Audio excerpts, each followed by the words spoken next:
Assalamualaikum warahmatullahi wabarakatuh, dan salam sejahtera untuk kita semua. Setelah kita memahami betapa pentingnya berlatih berdasarkan zona latihan, kali ini kita akan membahas ada berapa sih zona latihan tersebut. Disinilah hal-hal bisa menjadi rumit. Berbagai model zona pelatihan menggunakan jumlah zona yang berbeda. Ada yang membaginya menjadi 3, 5, 6, dan 7 zona. Semuanya memiliki kelebihannya sendiri. Tetapi di sini kita akan fokus pada model 3 dan 6 zona terlebih dahulu.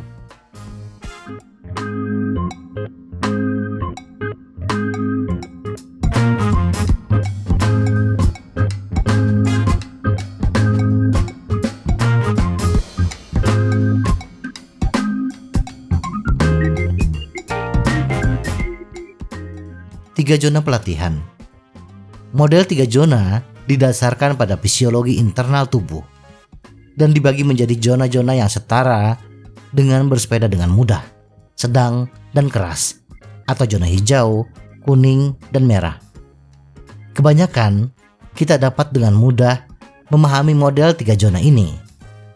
Bersepeda di zona mudah atau hijau seperti kita bersepeda santai, di mana ketika kita bersepeda kita masih memungkinkan untuk dapat berbicara dan bernafas dengan lancar.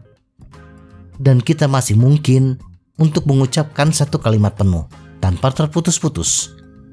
Kemudian, ketika kita bersepeda di zona sedang, di zona kuning, napas sudah mulai cepat.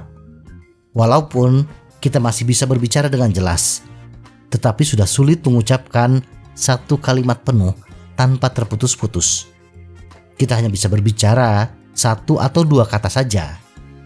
Dan ketika kita sudah memasuki zona merah atau zona keras, nafas sudah mulai sulit. Tarikan nafas mulai cepat dan pendek. Dan di zona merah ini, kita sudah tidak bisa mengucapkan satu kata pun. Model 3 zona ini didasarkan pada tingkat tenaga yang dirasakan atau RPE, atau bagaimana beban kerja eksternal terasa. Model ini juga disebut sebagai bersepeda berdasarkan perasaan. Dan banyak profesional masih menggunakannya, walaupun mereka memiliki pengukur daya dan monitor detak jantung, terutama di akhir perlombaan. Model ini juga berkolerasi dengan 2 ambang fisiologis tubuh kita. Ambang aerobik kita antara zona 1 dan 2, dan ambang anaerobik kita antara zona 2 dan 3. Ambang aerobik adalah intensitas di mana kita secara teoritis dapat bersepeda selama berjam-jam dengan kadar laktat darah hanya meningkat sedikit dibandingkan dengan istirahat. Pada intensitas ini, kita menggunakan lebih banyak lemak daripada glikogen sebagai sumber bahan bakar. Meskipun laktat tidak menyebabkan kelelahan otot, peningkatan kadar laktat dalam darah berkolerasi dengan metabolit yang menyebabkan kelelahan otot, dan laktat lebih mudah diatur. Ambang anaerobik yang juga dikenal sebagai FTP atau daya ambang fungsional adalah titik di mana kadar metabolit yang melelahkan dalam darah meningkat, tetapi masih terkendali. Namun, jika kita bersepeda lebih keras dari ini, kita akan cepat mengalami defisit tenaga karena otot kita tidak dapat memproses jumlah metabolit yang diproduksi. Pada intensitas yang lebih tinggi, kita mulai menggunakan lebih banyak simpanan glikogen yang terbatas sebagai sumber bahan bakar utama. Kedua ambang laktat hampir bersifat spekular terhadap ambang ventilasi, mengidentifikasi 2 titik di mana pola pernapasan kita dan pertukaran gas oksigen dan karbon dioksida juga berubah saat stres. 6 zona. Sementara ketiga zona di atas selaras dengan ambang fisiologis aerobik dan anaerobik kita, maka akan jauh lebih menyeluruh bila kita menggunakan model zona pelatihan yang dibagi menjadi 5, 6, atau 7 zona. Mengapa?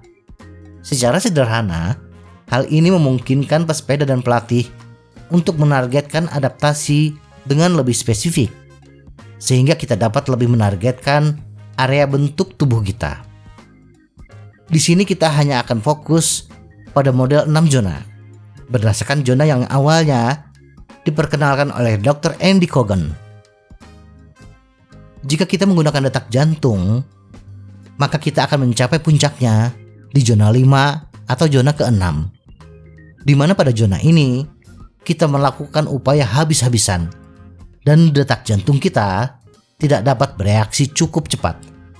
Pada dasarnya, itu adalah upaya tersulit yang dapat kita lakukan. Zona ini didasarkan pada persentase ambang batas detak jantung atau tenaga kita. Denyut jantung dinyatakan dalam persentase dari ambang batas HR kita, sedangkan daya dinyatakan dalam persentase daya ambang atau FTP kita.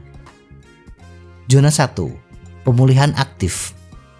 Denyut jantung kurang dari 68%. Daya kurang dari 55%. Durasi tipikal tidak ditentukan. Harus terasa sangat mudah dengan sedikit tekanan saat mengayuh pedal. Bernafas akan terasa ringan dan percakapan menjadi mudah. Biasanya digunakan setelah sesi latihan keras, balapan, atau olahraga untuk membantu pemulihan. Zona 2, daya tahan. Denyut jantung 69 hingga 83%. Daya 56 hingga 75%. Durasi tipikal 3 jam atau lebih. Percakapan saat bersepeda seharusnya tetap mudah. Tetapi napas kita akan sedikit lebih berat dan lebih sering daripada di zona 1. Pesepeda yang terlatih dengan baik dapat bersepeda selama 3 jam atau lebih lama dengan kecepatan ini dengan bahan bakar yang cukup. Gunakan zona ini untuk latihan ketahanan kita. Zona 3 atau tempo atau sweet spot. Denyut jantung 84 hingga 94%. Daya 76 hingga 90%. Durasi tipikal 20 menit hingga 1 jam. Sekarang pernapasan menjadi lebih tajam dan butuh lebih banyak konsentrasi untuk mempertahankan usaha tersebut. Lebih sulit untuk berbicara dan mulai merasa tidak nyaman. Latihan zona 3 masih memungkinkan untuk dilakukan selama beberapa hari berturut-turut. Tetapi pengisian bahan bakar penting untuk diperhatikan, terutama jika kita melakukan latihan berturut-turut. Durasi blok zona 3 bergantung pada intensitas dan pengalaman pesepeda.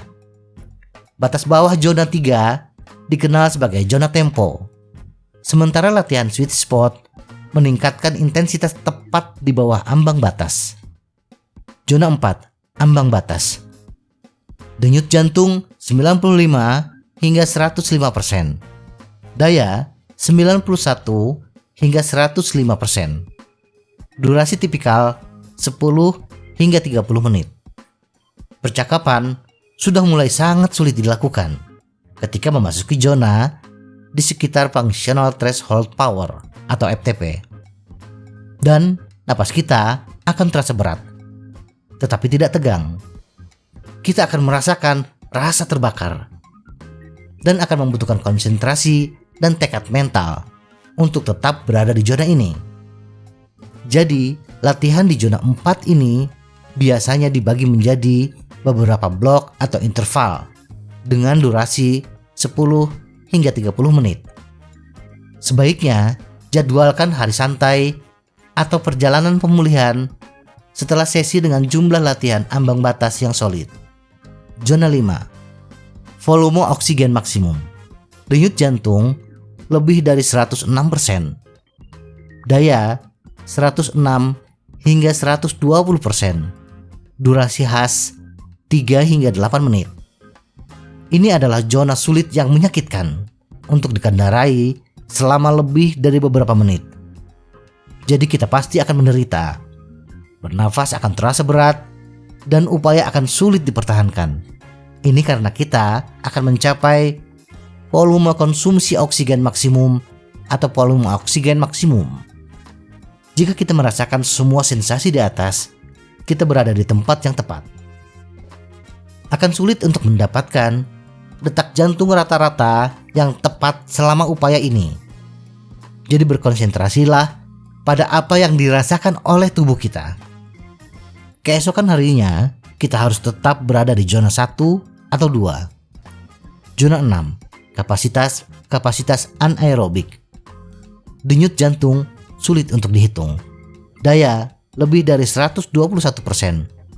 Durasi tipikal kurang dari 3 menit. Upaya ini sangat menyakitkan dan hampir mirip dengan bila kita berlari sekuat tenaga. Upaya ini seharusnya hanya dapat dilakukan selama 30 detik hingga 3 menit. Jika ternyata durasinya lebih lama dari itu, maka itu indikasi upaya kita belum memasuki zona 6.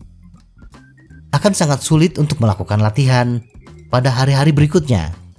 Kita wajib istirahat total. Denyut jantung terlalu sulit untuk diukur dalam upaya ini karena adanya jeda dalam respons dari upaya yang dilakukan. Pada dasarnya, hal itu akan sangat menyakitkan. Semoga informasi ini bermanfaat. Tetap sehat. Salam goes.